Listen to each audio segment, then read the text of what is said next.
আসলে হয়েছে কি, ঢেকি স্বর্গে গেলেও ধান ভানে। আমাকে কিন্তু 2-3 দিন আগে ওয়ার্নিং দেওয়া হয়েছে, এটা কিন্তু অরাজনৈতিক বক্তব্যের জায়গা। আমি বলি খাইছে, আমার মাথার চুল থেকে পায়ের নখ পর্যন্ত রাজনীতি। আমি রাজনীতির বাইরে কথা বলবো কেমনে? রাজনীতির বাইরে কথা বলতে পারি না বলে তো প্রেমও করতে পারি নাই। রাজনীতি ছাড়া আবার কথা হয় নাকি?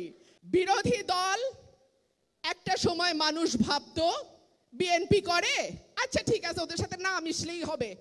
আমি দাওয়াত দিলে আত্মীয়রা আসে না, প্রমোশন আটকায় যাবে, ব্যবসা বন্ধ হয়ে যাবে, আরো কি কি কি কি জানি সমস্যা হবে, আসে না। আমি বলে আচ্ছা থাক, আমার টাকা বাঁচলো, খাওয়াইতে লাগলো না, ভালো কথা, সম্পর্ক রাখে না।